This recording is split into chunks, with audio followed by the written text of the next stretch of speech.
How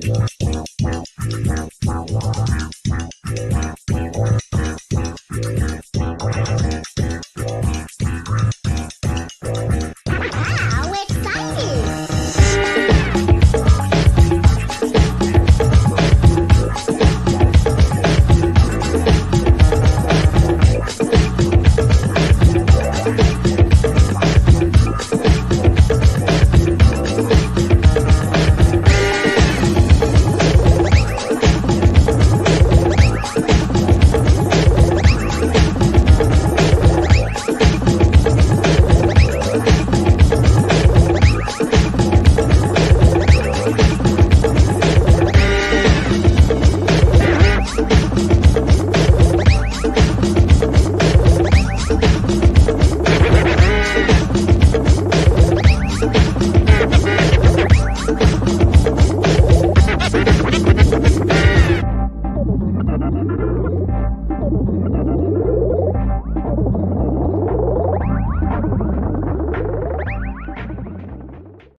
Everybody, welcome to Planet Lizzdom.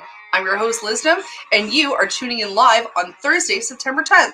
No, September 2nd. How did I even jump a week? I don't even understand. I am just so excited about tonight's guest that I'm tripping over my words, which is not different than any other week. How are you guys doing? How is everything? Everything is changing now that, the seasons are changing. It's no longer hot and humid. We're no longer, we're no longer at the beach anymore. Or at least I'm going to try to at least till September 21st, because for me, summer is until that day. I know there's a lot of people who are already ready for Halloween, but we can wait for another couple of days. Tonight, I want to make sure that you guys are tuned in, turned on, and taking part, because this show is all about you. So guys, hit up the comments, because my guest tonight is amazing. I have known her for a long, long time, and I've had the privilege and the luxury of watching her grow. And the things that she is up to right now are just so exciting and so amazing. Guys, I want you to give a very, very, very big and warm welcome to the amazing, the imitable, and the always, always fantastic Ren Navarro of Beer Diversity. How are you, Ren? Hey, my friend. How are you? I'm good. Oh, great. Oh, my gosh. How is life? What's going on? Oh, man. It's like, what isn't going on? We just moved recently, and then I just bought Fred. That is Fred right there.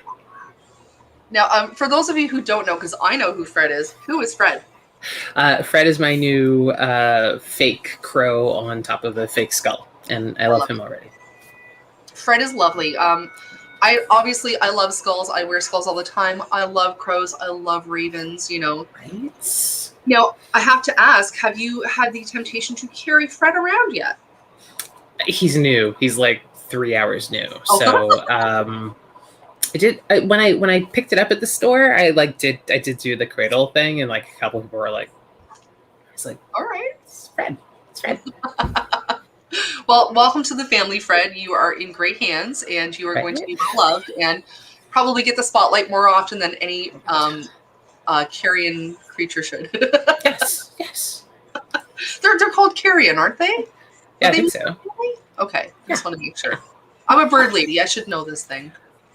I'm not enough of a bird lady. I just know that like that. I'm like, yeah, exactly. Like when it's right, it's right. Right? Now, for those who may not know about beer diversity or who you are, tell us a little something about yourself. So I'm a beer nerd with a financial background. So Okay. I worked in life insurance and credit card services for 20 years. Both will lead you to drink heavily. And I decided to go back to school because I was going to go do my master's because I've already got my degree in English. And abject poverty is like a great thing to be in. So I was like, I'm going to go back to school and like do more. But I'm old, and it turns out school's really expensive. So I had to get a job. Okay. And I got a job at Great Lakes. This was like 10 years ago. And that was it. I was like super hooked. And they said, you know what, we can give you a full-time job, but you got to leave school. And I was like, cool, I already have a degree. So like, peace. And then that was it. I got hooked. Did that for almost, I guess like 6 or 7 years. I did sales at a bunch of different breweries. And during that point, I started being asked about like, what's it feel like to be a Black woman in beer? And I was like, I don't know. I hadn't thought about it. Yeah. And suddenly being forced to think about it and kind of take a look at what the beer industry looked like. Because my friends, I mean, you know, right? Like we've been friends for forever. So you know what our friends look like.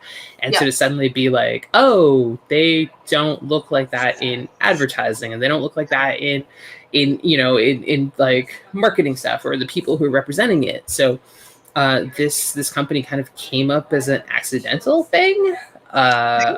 I really started just making, asking questions, and not in a way of like, why can't we change it? It was just like, why is it like this? Yeah. Why is it that when Liz, like when I do like the Lizzdom crew thing, we are this like United Nations of friends, but if I go and look at a brewery, I don't see us represented. So started asking a bunch of questions. And so the company's been going for about 3.5 years and went really international during the pandemic because it turns out, I mean, no one can go anywhere. So the internet is your new travel guide. And so it just, so it's been really good. I'm like super #blessed and been able to talk to a bunch of people that I never would have been able to talk to before and make some really good changes and just have like open conversations. Like I'm not here to crack anyone across the knuckles. Yeah. If you're being a jerk, then you're being a jerk. Like that's something totally different. But I want to create safe spaces where people can just ask questions that you can't normally ask. It's like, you don't know what you don't know, so like let's talk about it and let's educate you and get some more stuff going. So so that's what it's been the last 3.5 years. I really like that. Something that I've really enjoyed about beer diversity and the way you communicate with everybody is that you do have such an open round table and you do welcome the discussion and the opportunity for education, because the truth of the matter is, I know for myself, I don't know everything. I get things wrong, and I'm willing to learn about it, and willing to do my homework and take my licks, because sometimes I'll say stupid crap, it comes out of my mouth, and all of a sudden I realize, oh, you know what, that was really that didn't make sense, or that was really insensitive, or maybe I need to rethink what I'm saying, Yeah. Now with beer diversity, how have you found like what are some of the positive effects that you've noticed come out of it in the past 3 years, especially during this time? Yeah, I think that the big piece during this is that everyone's on their phone, they're all on social media, they're taking time to just like read things, right? So 2 years ago we were too busy, no one ever stopped to read anything, and then the pandemic hit and you're like, oh, this is the later I talked about.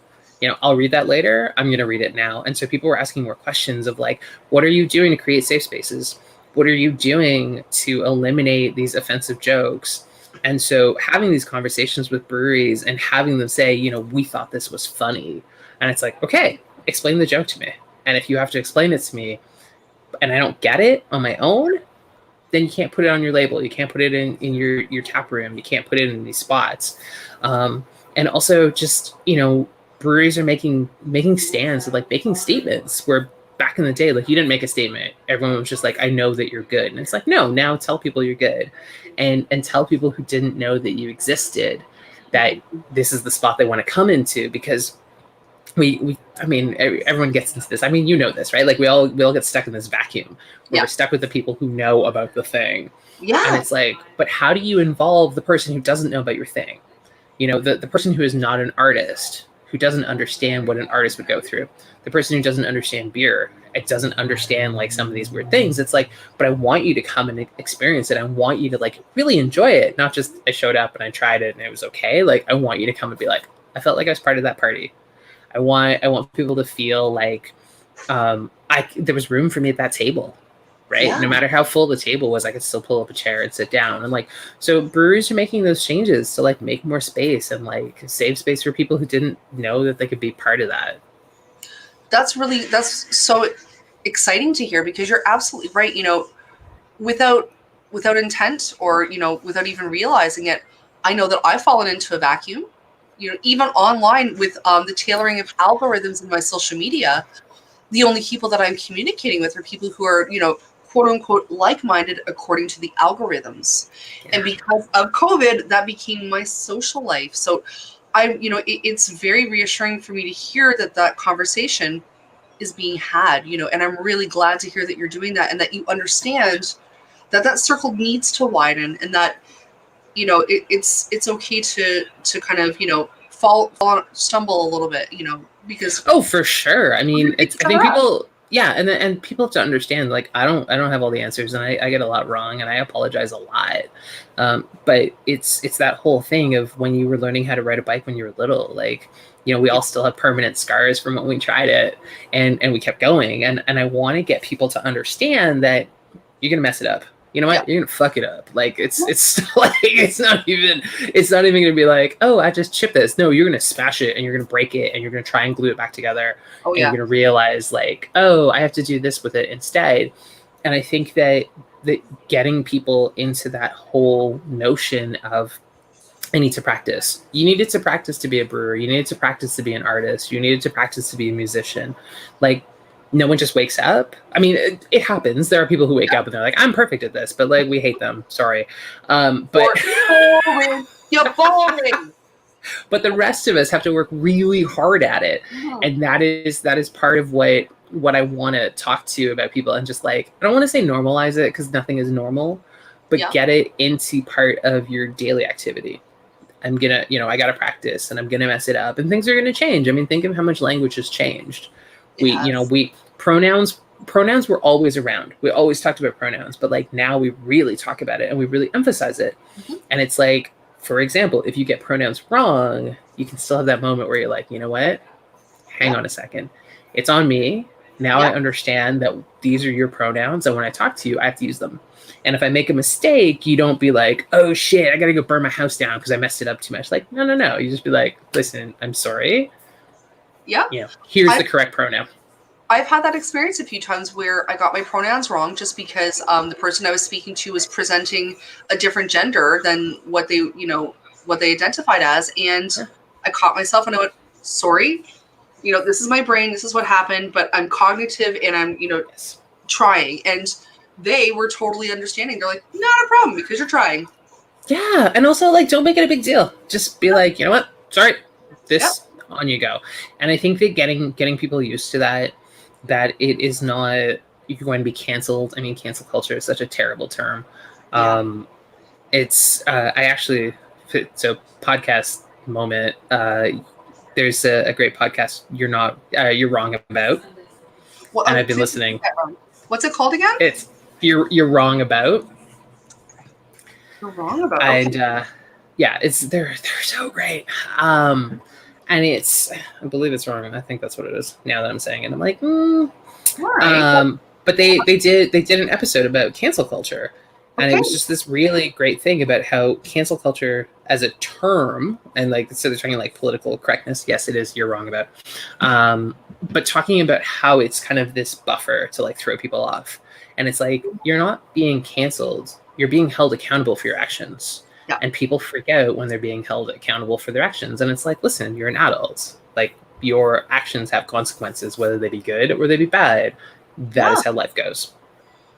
absolutely. Now, I'm just so that I can understand the way beer diversity would work. Do you sit down with a table of, like, say, for example, you're going into a brewery in a company. Do you sit down either virtually or in person with perhaps HR, the supervisors? How do you approach the conversation of diversity? A lot of breweries don't have HR. Oh, oh, so it's I mean it's happening. There are third party companies that are like slowly, building up and stuff, but breweries can be anywhere from like 2 people to 100.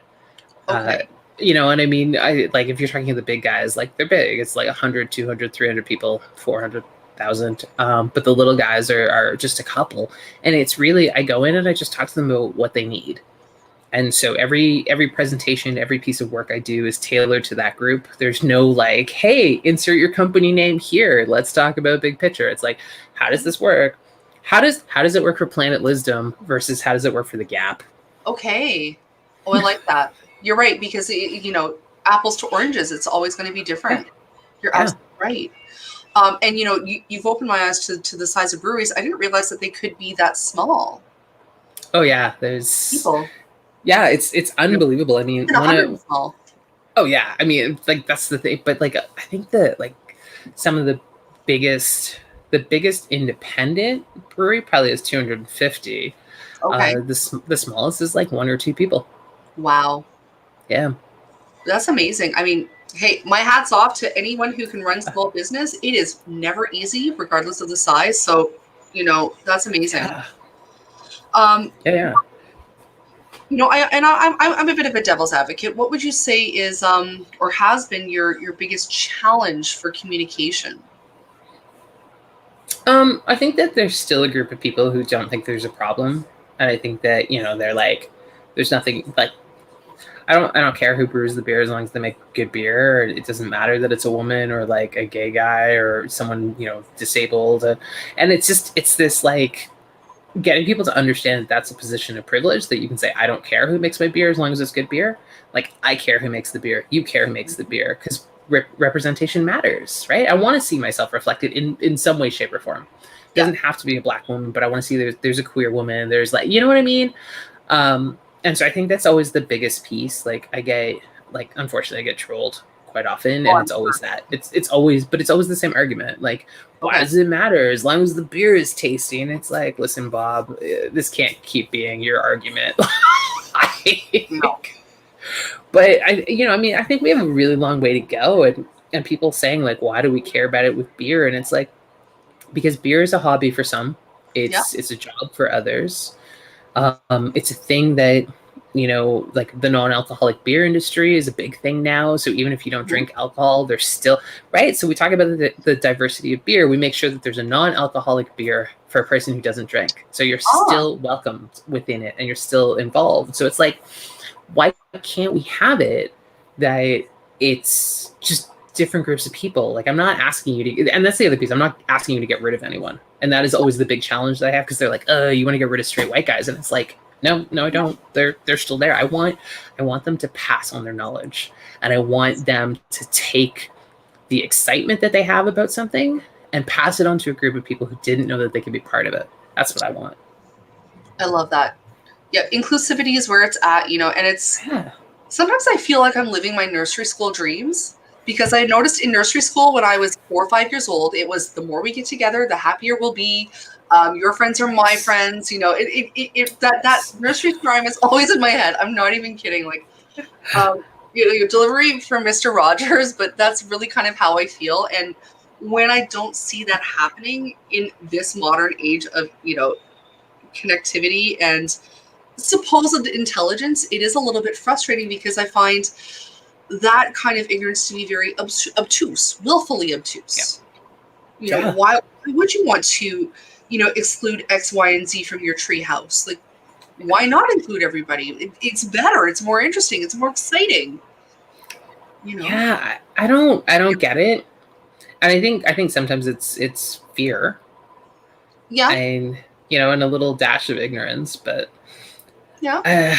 I mean, you can't please everyone. My mom always says to me, like, if everyone is happy with what you're doing, Yeah. then where's the challenge? Like, someone's got to be mad at you for just existing, because there's the challenge. Yeah. I like that. I like that. And it's true. It's never going to be 100%, it's never going to be 100% easy. It's never going to be 100% of the people being on your side. Yeah. And nor should it, because, your mom's absolutely right. It keeps you on your toes. It Yeah. keeps you driven. And again, a little bit of strife goes a long way. Yeah. It really does, I think it's very exciting what you're doing. I mean, to be perfectly honest, I, for the longest time, didn't quite understand what beer diversity was about because I didn't do my research. And I thought, okay, the title is beer dot diversity dot. And, Yes. when I was making the promo material, I noticed that I left out a dot in a few of the pictures, and I felt so bad because I realized there's a reason for that. Did you have a personal reason for it, or is it more of a statement? I think, I mean, a lot of the company came together very quickly. So it was one of those, like, years later, if I had a chance to do it over again, I probably would have named it differently, because I work in all facets of alcohol now, but whatever. So I talk about beer. I talk about diversity. Yeah. I talk about the diversity of beer, so beer styles. And Yeah. then I talk about the diversity of people within beer. Okay. So it's multiple sentences in 2 words. That is brilliant. My nerd brain right now is just firing off, going, yes, yes, Right? yes! I get it. Like, literally, I am that galaxy cat. Yes. The rainbow coming out of my mouth. Like, that makes perfect sense. Absolutely. Yeah. Guys, I do encourage you to go to Facebook to follow Beer Diversity, because I've been trolling your posts, but not trolling, but looking. Creeping, I guess, is the more important word. I'll take creeping. Yeah, I've been creeping, Yes. And I really do. I like the inclusivity in what you're doing, and the promotional element of it. I've noticed that the breweries that you are working with, they're not the big, multi-billion-dollar corporations. Yeah. There is a very grassroots element to it, and I think there's very much that, from my observation, a divide and conquer sort of mentality, if that makes any sense. Yeah. And I want to show this picture of you because I think it's absolutely fantastic. This is one of my favorite photos of you. Because it says so much here, and it's so subtle, but so overt. Because it's like reminding you, hey, guess what? Black people love beer too, Yeah, and people got weird about that t-shirt too. I got a, yeah, it's, well, why you get a t-shirt? Why can't it be like white people love beer? Like, it's one of the, like, this is why we can't have nice things. Yep. Oh my gosh. But at the same time, how lovely is it that these people out themselves, that they say that they remind us that there's still work to be done? Because if they kept quiet and we were in this bubble, again, believing that, the changes and the awakenings were happening, what a crap surprise that would be to find out that, you know what? There's still a very big faction of people that are not getting it. At least their vocal ignorance lets us know. Kind of, it's a good gauge, Oh yeah. The stupidity meter. Like, that's it. Permit me to be like Judge Judy, but right? There's still, you can't fix stupid, and there's a lot of stupid out there. There's a hell of a lot, but it's also, some people just don't want it to be that others succeed.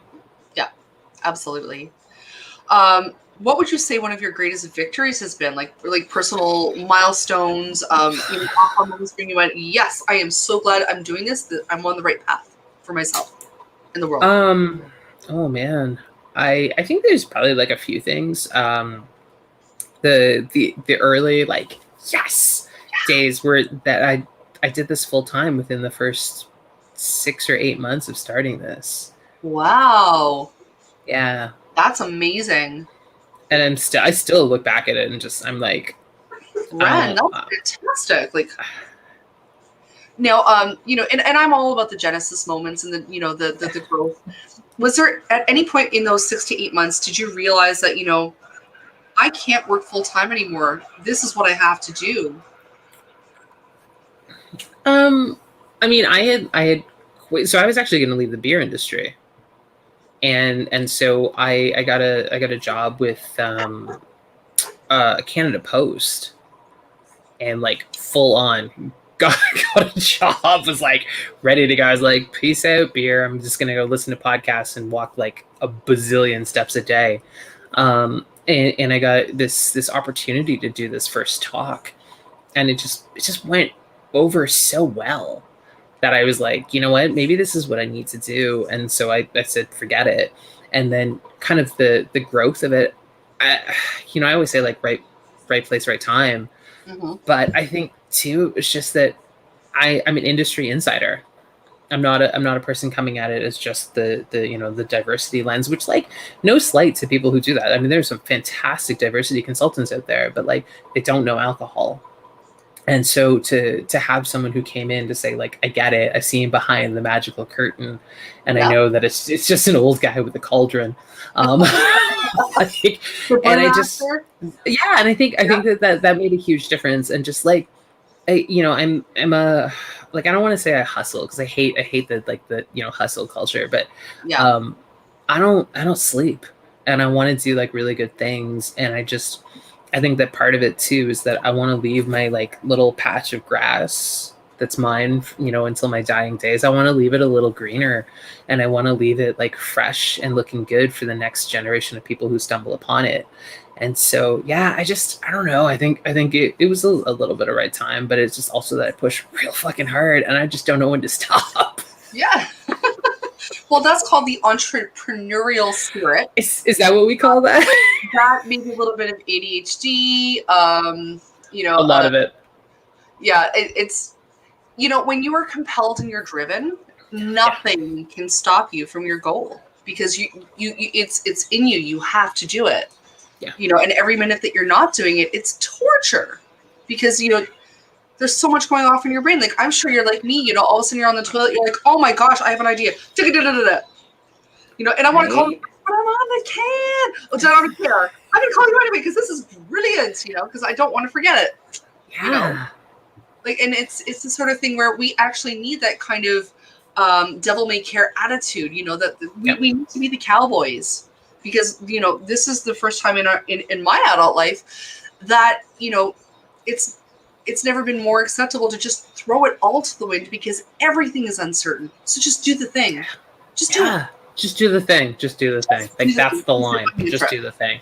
And I think that, like, jumping in and doing it, and then realizing that, like, approaching it differently. I mean, I approach all of this in such a conversational way, and I'm not stuffy about it. And, like, again, I've been very lucky. I've had some really great mentors and made some really great friends that are in the States, who've helped me out. There aren't a lot of people doing it in Canada. In fact, as far as I know, I'm the only person doing it as a full-time business. So there are collectives, and then there are like advocates who are doing it. So again, no knocks on what they're doing. They have day jobs. They do this. This is it for me. And so being able to like reach out to these people in the States, and like creating great friendships, has allowed me to now do international. So I have clients in Scotland, and I have clients in the States, and I have clients like all through Canada. Yeah, like yeah. Wow. Sorry, that's amazing to me. Like, that's a really big deal. That's a huge jump. Yeah. Oh my gosh. Yeah. And this is stuff that I didn't expect, right? Like, I mean, also when I started this, I thought this was going to be like a year-long project max, and a project, not a company, a project. Yeah. And that, by the end of the year, I'd be like done, and pushing out to this period of time, and knowing like I've got a lot more years in me to do this. And there's forever problems. So I don't see it changing, and I don't see it ending. And that is the best way to be. That's absolutely wonderful. Yeah. I mean, no wonder you can't sleep. How exciting is the future right now? I know, something that, always drives me, so it makes me so happy for other entrepreneurs, is seeing that spark in your eyes, seeing that little, like, every single entrepreneur I speak to gets that same little curl in their lip at the side, because you're living your truth. You're doing the thing that you were born to do, and you found it, you know. And it's infectious. Like, that kind of passion it's palpable, you know. And that's one of the reasons why Beer Diversity is connecting with people, because of you and your passion behind it, you know, because you actually care. You know, you're not just towing a line or, you know, pushing someone else's agenda. You know, it's almost like the Blues Brothers. You're on a mission. Yeah. You're on a mission for God, you know, and hallelujah, like, you know, like, you're dancing in the aisles, and you're like, I care so much about this that I'm going to be absolutely crazy and in your face, and you're going to feel so energized by the end of this that you are going to jump on the train with me. Yeah, you know, that's what I hope. It's what I hope. I don't want to ride the train alone. No, oh my gosh, no. I'll totally ride the train with you. I'll ride the rails. Oh, I'll jump on. okay. Absolutely. Okay. Cool, and you know, I want to hear more about it, but first we have some messages, but we're going to come back and talk more about Beer Diversity, guys. We'll see you in 2 seconds. Hey everyone, Planet Lizzdom now has a Patreon. Your help will allow Liz to make the show even bigger, cover costs, and help bring on celebrity guests. Go to patreon.com/Planet Lizzdom and pledge now. I'm Steffi K, one half of the Sentimentalists, and we've been working on a special show just for you.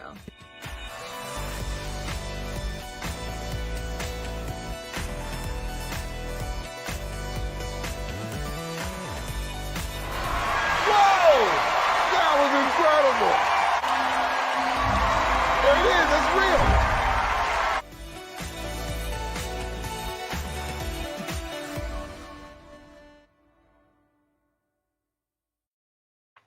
All right, that was my first stab at commercials. It's so good. Also, I love the Sentimentalists. Thank I'm you. not just saying that. Thank you very much, Ren. I have a front row seat to the amazing show that they give. They work so hard, guys. You got to check them out. Oh, yeah. They're amazing. They're really great virtually. I'm biased because I run their shows, but in person, it's out of this world. Like, I remember the first time I met Mysterion, I was mad at him for years. I'm like, how did that guy read my mind?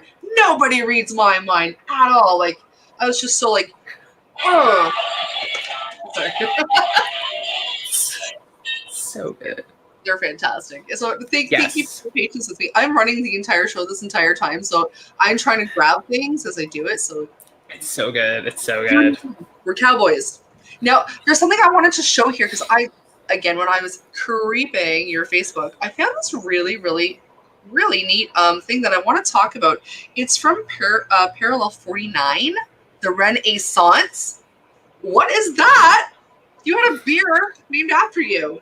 Yeah, so I've been the consultant for Parallel 49 for just over a year, and they had a rough patch and reached out and were like, we need some help. And I was like, yep, I can come on in. And they were super open to like all suggestions and all of these things. And and I want to put it out there too, because I've been accused of just like accepting anyone who's like come and work with us. I've said no to a lot of breweries. I have a I'll fight you in the parking lot list of breweries that I will never work with. But Parallel was not one of them. Yeah, it's just some people I'm like, you're never gonna change. So I'll meet you in the parking lot. So they were super open to it, and they said, we want to do it with the whole staff, and we want to do all these things. So we went through a lot, and it was like very, very raw and very honest on a lot of stuff. And I'm still with them. I'm still the consultant on board. And so earlier this year, I was doing a talk. I was the keynote speaker for the BC Craft Brewers Guild conference. And so the P49 guys were like, can we do a collab that we release in time for your talk at this conference? And I was like, okay, sure, whatever. And and so they came up with the name, and they're like, we're in this new renaissance. And I was like, ooh, I like it. So we sat down with the designer, and I was like, listen, I was an English major. I still like look at all these books, right? Yeah. And so we came up with this tiny Elizabethan collar, and I said, if you don't make it double the size, I won't sign off on the picture. And so the collar is huge. And I don't know where it is, but they actually, as a thank you, right? That thing's massive. It's crazy. But as a thank you, so I have the labels, but they also sent me a framed print of that picture. Oh, cool. Yeah, so it's super sweet. I really love it. It was a great beer. I'm a huge IPA fan, and I'm a huge West Coast IPA fan, so it was a West Coast IPA. And then money went to charity because I'm also all about, if you can't help people in your backyard, then don't be doing it. And so the money went to Hogan's Alley, which helps unhoused folks and those, just experiencing like a lot of hardships in BC. Because also when I do collabs, I ask that it supports the people in your backyard. Don't be in BC supporting people in Kitchener. It doesn't make sense. So let's help people around you. So so they were able to donate quite a bit of money for it. So so the Renaissance wasn't just tasty, but it did some good charitable things. So for those of you living out in BC, it's Hogan's Alley. Do I have that correct? Yeah. Because I think they probably always would need some love. So this, for all my BC folks watching right now, Hogan's Alley, go show them a little love. I always recommend, even if things are tough, $5, which is the cost of a coffee, makes a world of difference, Yeah. And if you can't even do that, just shout them out on your social media. Give them the extra footprint. Absolutely. I am a huge fan of sharing the social media because the algorithms are designed to not let you share, or like for everyone not to see. So if you share it, your circle of friends is more likely to see it, and that makes a huge difference as well. Yeah, absolutely. I'm a big believer in that. Speaking of things going viral, I wanted to kind of show this right now because I just think it's the most amazing thing, and I think you know what I'm going to talk about. A little while ago, there was this article in Now magazine, and I can't find where the original picture was, but it was of you holding a beer up to your face, and it was viral, and it got ridiculous. Like, people started from nowhere, like, just putting their favorite beer beside their face, and I never got around to it, so I'm doing it right now. Yeah. So good. But then I went sideways all the chicken. I was like, did you have the one with the chicken? Oh yeah, the girl against, I don't even know what that is. That is a tank. Is that a tank? And then everybody was going crazy. My favorite is the guy with the chicken. Oh my god. Oh man. Oh, like how many thousands of people got into that with you? That's amazing. It was a lot, and I mean that was also just a really rough time for me too. So, we had moved out to Kitchener, and we'd been out here for about a year. And a brewery that I was working at that will remain nameless because I'm not giving them any fucking promotions. They you know what, they were really great to me, but they let me go.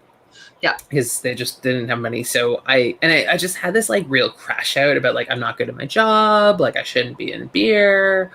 And the week that I got let go, one of the guys who worked at Now magazine was like looking for women in beer, and a friend of mine was like, "You need Ren." Yeah. And so he went through my account and was like, I need you. Will you do this? Are you free this week? And I was like, yeah, I got fired from my job. I got nothing to do. And so Jeff, do it. Get your whiskey bottle. Do it, Jeff. And so, yeah. So I got let go on like a Monday. I think it was a Monday or a Tuesday, which also like, can I just put this out here? If you're going to let your staff member go, maybe don't let them go the day after they return from a funeral. Maybe just like, yeah. So we don't talk, and when I see the owners in town, it gets really awkward. But I'm like, that's cool. Hope they're living their best lives, because I'm sure as hell living mine.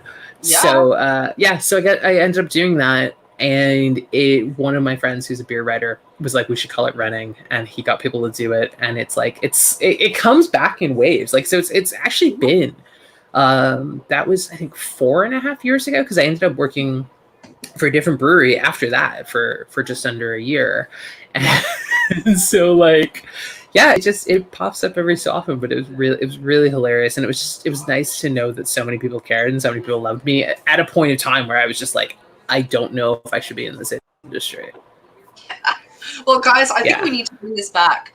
I think we need to do #Renning. There's probably no newspapers left right now, but you can definitely, exactly. Oh, it feels good, actually. It's really hot in here. It feels really good. Oh, okay, hold on. I'm renning. Yeah. Can't talk. I'm busy renning. That's my new But guys, do it. You can go find the photo at Now Magazine, Google, whatever. Yeah, I was like, it's honestly, it's old, right? So it's you're gonna have to like dig back through it. But it took hours of makeup to look sweaty. Where I was like, you could probably just get me to run up and down the stairs a couple times. Yeah, well, no, there's all kinds of different slimes that they can use to make you look wet. It wasn't slime. No, So it was gold and blue makeup halfway okay. through, and then it was All a right. little bit of spritz at the end. But it was No. actually, it's photo filters, so lens filters, a little bit of dab. But I gotta send you the photo. I have a picture of me with just the makeup, and my face is blue and gold. Oh, wild. And then it's just lighting. Yeah, it was crazy. That is and then cool. the bottle was actually photoshopped. Ah, clever. Yeah. So you were holding I was holding a Twisted Tea, I think, or maybe it was a Dos Equis. I can't remember now, but right. Yeah, they just ripped the label off and just did that, and then photoshopped the bottle to look like it was sweating. Very smart. Oh, I love technology for that, honestly. Right? Like, yeah, I'm gonna sound like Grandpa Simpson, but back when I was a kid, we had industrial light and magic, and it would take 20 years to put together a movie. You know? And yeah. Oh yeah, and I mean, like, and my face is not photoshopped. That's all makeup. That's all makeup and lighting lenses. That's just fantastic. I mean, I remember when that cover came out, and I was like, yes. Yeah, it was crazy. Like, I am literally that kid that's like, I know that person. I know them. I know them. I know them. I've seen them at that 3D Bender after I had one of them. I know them. Like, oh, you know, make them all over the place. God, okay, I have a funny story about that. When my best friend Kim lived above the Cameron House on Queen Street, this is back when I was interning at Much Music, and we got into the alcohol. I forget what we drank, whatever was there, it was free. You know, it's the summer, it's what you do. Yeah. And I had $5 left, and I crashed on our couch. So the next day, I dragged myself to McDonald's to get some fries. And wouldn't you know it, but I'm standing in line, drunk as can be, right behind Bill Welichka. I'm like, oh no, please don't see me, please don't see me, please don't see me. And all of a sudden I hear, hi Liz. I'm like, hi, I'm so drunk still. And my makeup's like this, but I didn't realize. Oh yeah. You know, I just had a really great night last night. I crashed at my friend's house. I'm grabbing some fries, and he just looked at me. He's like, okay. Yep. Never said another word about it, but let me tell you, I was a mess. Like the things I did before camera phones are the stuff of legend and highly romanticized. But yes, always. Always.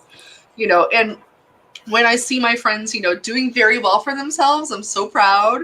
And, you know, it's really great to see it fairly authentic. You know, yes, there's a bit of makeup on you, and, you know, you're sweating, and there's a bit of, like, you know, Photoshop for that, but it's not like they've gone and Photoshopped you to look like, you know, an alien. Or, you know, like, you know, when you see some like I was talking about this earlier today with a friend, like when you see some friends' photos and they're so Photoshopped with these beauty filters, and you're like, who are you? I don't recognize you. Yep. Like, you have a double chin like I do. Like, hello. Right. Like, you know, like, you have bags under your eyes. Like, you know, like, you're not going to die if you look ridiculous. You know? In fact, you only go up from there. I'm a very big believer in posting bad photos, because then when you post a good one, you look really good. I'm gonna remember that. Trust me, I had a friend take a photo of me once, and it was so bad. It was so bad that I cried so hard that my face hurt, and she couldn't understand why I was laughing. I was like, Sharilla, no matter what photo I take after this, I will always look great. You have set the bar so low that I can win. All I can ever do now is win with any photo afterwards. Oh man, that's so good. I tried for years to get her to send it to me, but she wasn't technologically capable. And I mean, like, it's the sort of photo where I would actually print it out and keep it in my wallet just to show you. Like, oh, you think I look bad now? Look at this. Oh God, so good. Like, that's the world I want to live in, where we're imperfect and it's okay. You know? Yes. Yes. And that's something that I've noticed with the pandemic, at least for myself and my perspective. The value system I noticed over the past 18 months changed a lot. Like, I I know you're in Kitchener, I'm in Toronto, but I feel like with my circle of friends, we're very close online, and that there's a certain understanding to quirks, idiosyncrasies, inabilities to commit to things that weren't there all the time before. Yes. What have you noticed? Yeah, I think that there's more of this like deep connections of things too, where it's like, you would hang out with a group of 20 people and you like kind of know 5 of them and like 15 of the periphery friends. Yep. I feel that in the last 18 months or whatever we're in now, some of the friends that I was like kind of on the periphery have become really good friends because we reach out a lot and we talk a lot and like we check in on each other. So there's more check-ins. And I also feel that I'm kind of a people pleaser. Mm-hmm. But I'm this weird like borderline because like you, like I used to work in customer service, so I got to the point where I was like, I don't care if you're happy. So I have these moments, but if it's like friends, I'm always like, I got to make sure you're happy. And I hit this point where it was like, I can't make everyone happy. Yeah. And if I'm doing it to make them happy, but I'm not happy, my therapist gave me this best line: if you say yes to everyone, you're saying no to you. Ooh, I like that. And so that has been my big thing, where it's like, if I don't want to do it, I have to remember that if I say yes to you, I say no to me. And so I've been like, no, I don't want to do it. So I'm saying yes to me. And so I think that's the big difference in the last while. And also understanding that you don't have to feel bad for it. Because it's like, you know what, if I do the thing I don't want to do, then I made you happy, but it meant that you didn't care that I wasn't happy about it. So absolutely. And I remember someone the other day told me that, oh, you're so nice. And I said, no, I'm not. I said, I am not a nice woman. I'm kind. I'm fair. I can be funny sometimes, but I am not nice. Sometimes. Because for me, growing up, being nice meant being walked over constantly to be in everyone's favor. And you know what? I was in nobody's favor by the end of it. And everybody would ask me to do all the crap things because they're like, oh, Liz is nice. She'll say yes. Do you know what my favorite word is now? No. No. Liz, can you? No. Now it's like, oh, don't even ask her. She'll say no. Because when I say yes, it's a big fucking deal. Oh yeah, and I'm the same. It's like, I didn't care for so long what I got, and I'm not like, oh, I'm not going to do it unless I get something back. But it's like, if I always give you something, and I just feel kind of crappy by the end of it, then like, what was the point?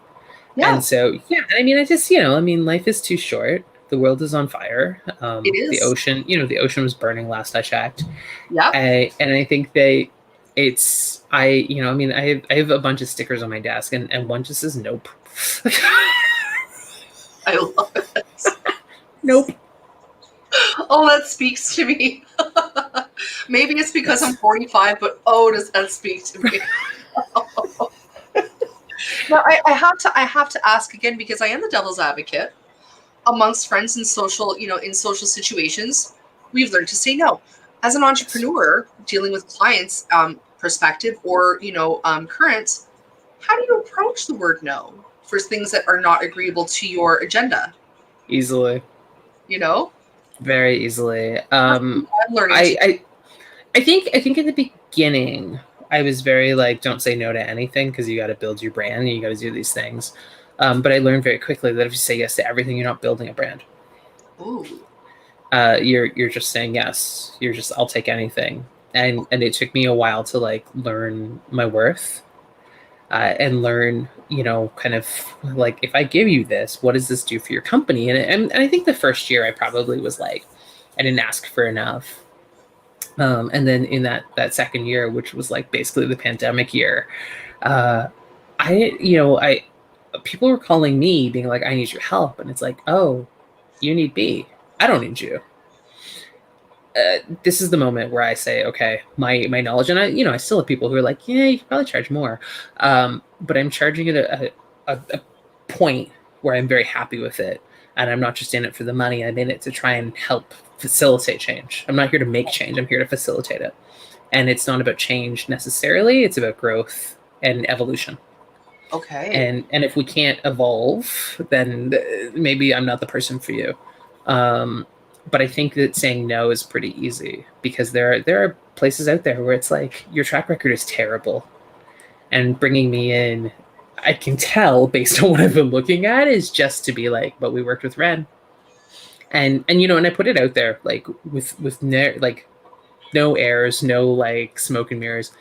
Just because you work with me doesn't mean you get a biscuit at the end of the day. It could be that you end up on my I'd fight you in a parking lot list. Okay. So you better be ready to be held accountable and learn. Yeah. Oh, for sure. And I think that's that's one of the big things I emphasize. It's like accountability. You got to be transparent. You got to be ready for accountability because that's what I do, right? I get called out, and if it's valid, then I say, you know what, I'm super sorry. I mean, I had a friend of mine who is an accessibility advocate be like, you can't use these words. You got to change this. You got to change this. You got to change this. And I was like, oh yeah. I mean, I'm a kid of the 80s, right? Like we're the same age. Absolutely. And so some of the stuff we could say back then, it's like, oh, you get punched in the face now. And so having to remember, like, again, I'm not perfect. I'm going to learn it too. And that's what I want to get out to people. So it's easy to say no. I love the way you just formed that. I'm not even going to lie. You have taught me about 12 new things in this conversation that I'm going to put in my back pocket because I'm all about the learning. And, I will never be cavalier. I will never be cavalier in the sense that I don't know it all. I'm always going to learn. And I think it's absolutely necessary to engage in the ugliness. Sometimes you're never going to go into anything with it being perfect or happy. You're not going to get the gold star, but man, if you learn something from it, then you're closer to that gold star, whatever it may be. I am really good at falling on my face. I am the queen of failing because I turn it into a lesson, Like, I've literally fallen on my face. I literally ran for a bus and learned do not run for a bus ever. Because I've done that. Yep. I was wearing the Canadian helmet, which is, a toque. So I was okay, but oh man, did I get a bloody nose and 2 black eyes. I look like, remember those 2 guys in Slapshot? The 2 brothers? Yes. I look like them. Like, so I learned. The Hanson brothers. Yeah, the Hanson brothers. I learned don't run for a bus, and take your time. Don't rush anything. Yes. If you're rushing, you're probably going to fall on your face, and if you rush the second time, then it's your fault. Yeah. Which brings me to my next question, because I know you're telling me that you're going international now, which is really, really promising and exciting. And I always talk about pre-COVID, during COVID, after COVID. Yeah. So DC, AC, as it were. What is, what are you looking to do with beer diversity? Like what's on your horizon, your radar?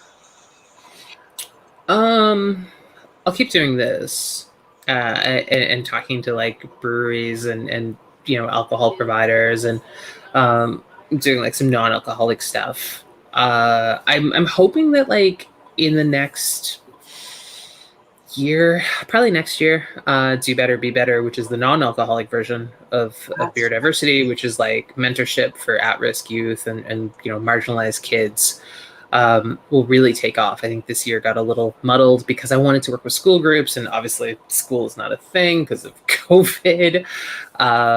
So my hope is to get that back on track for 2022 because it still exists and it's just sitting there waiting. And I think also, I want to streamline a bit more, and I'm hoping that I've been able to kind of get to that point where I can focus in ways that I really want to. So, I'm still open to working with different groups, but I'm creating more long-term relationships with clients, and that's a COVID thing, right? So, it's, I traveled to Vancouver to go see existing clients. It wasn't any like, I'm looking for new people and I'm here like traveling around for. I was like, no, if I don't know you, I'm not seeing you. So I think, I think that's right. But I mean, I'm about one person. A lot of people think that this company is run by several people. Wow. It's just me. That's you. Like, that takes an incredible amount of organization. It wouldn't surprise me if you were working from 7 a.m. till 1 a.m. every day. You would be wrong. You'd be wrong. Would I?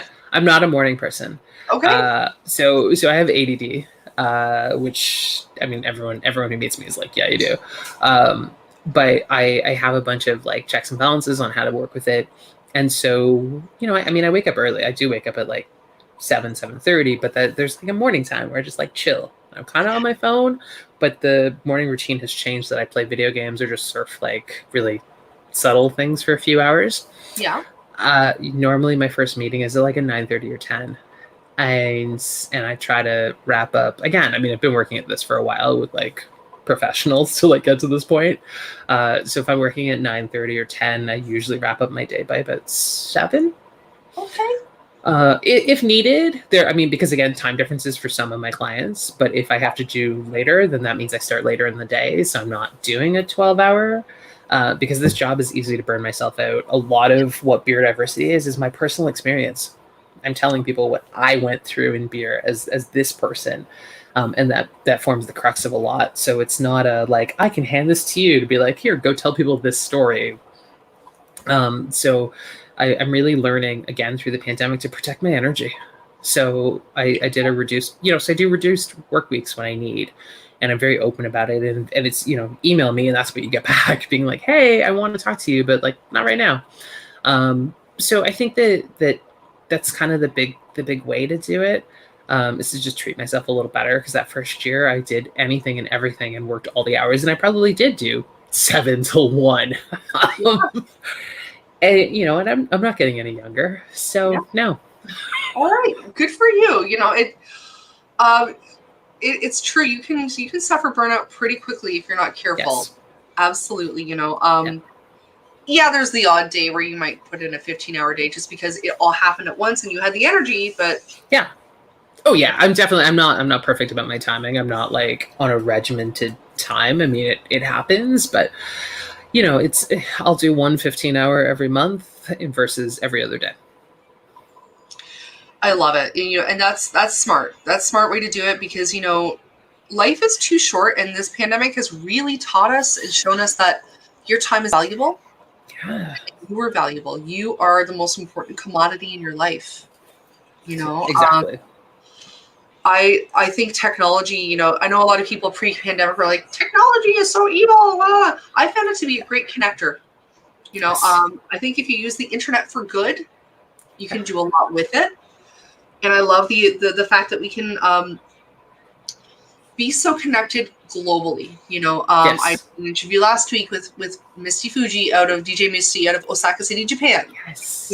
We were able to do that. You can have clients in Scotland, and the world is now your oyster because you can actually remotely, connect with people. And I think a lot of people are worried that they can't connect online. And I think once you can kind of understand that this camera that you're talking to is just another conduit, that the connection is very possible. You just have to kind of be open to the experience. Yes. And I know it's not fun to do it for 12 hours a day. My hat off to anyone that has to do Zoom meetings back to back all day. That is not fun. To teachers out there, my hat's off to you. I know this year coming up is going to be an extra challenge. Everybody had to learn online streaming this year and last year. Yeah. They're doing great, and how wonderful a world it is that can happen. But I think, moving forward, we could probably have a nice balance of it. Right. I know I look forward to seeing updates on Facebook and social media about your diversity, where you're going in the world. Maybe you're going to hop on a plane and end up in, Croatia or wherever there's wonderful beer and breweries and wineries and that sort of thing. Like, the world is now your oyster. And I think once things do start to open up, beer diversity is just going to keep growing. I really, really believe it. I believe in it. Like, Ren, I'm so proud of you. Thank you. Like, I love what you're doing. And you're such a great teacher. I think that's something that, a lot of entrepreneurs forget. You're great teachers. Even in the simplest element of leading by example, you are leading by example. Like, you are showing the world that it can be done. So I'm so proud of you.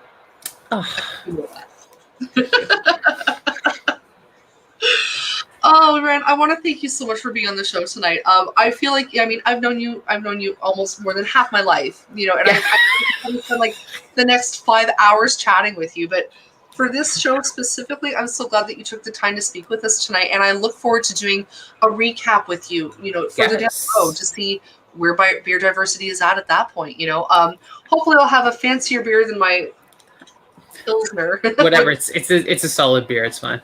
It was $2. It is what I could do. I was just like, tried and true. I love it. You can't go wrong. Can't go wrong. But I do hope at some point to do a beer tasting with you. I know you've done that in the past with your shows. Yes. Yeah, let's do it. So we'll plan and do that, and it'll be fantastic. And I'll have a beautiful headache the next day.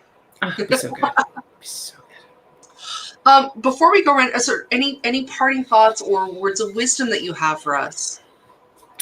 Do better. Be better. Wash your damn hands. I love you. I love it. Do better. Be better. Wash your damn hands. Ren, thank you so much. I love you to bits. Thank you. Your future is so bright, and I will wear shades.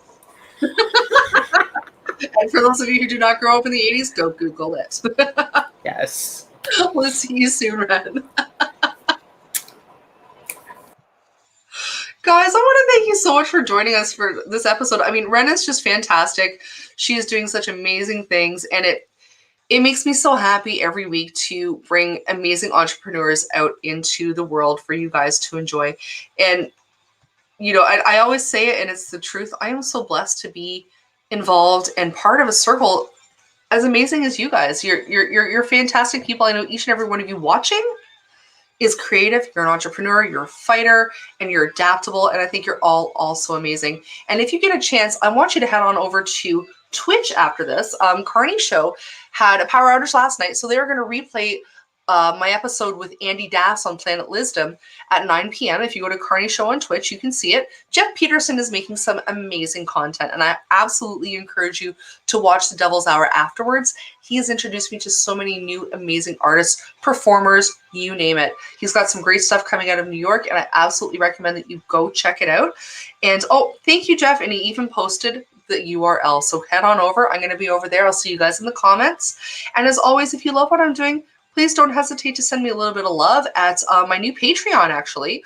I took a big step, and I'm now letting you guys be my boss because I want to make a great show for you guys, and it grows every week. So please come on over, be my patron. I've got all kinds of different rewards and levels, and I really, really couldn't do this show without you guys.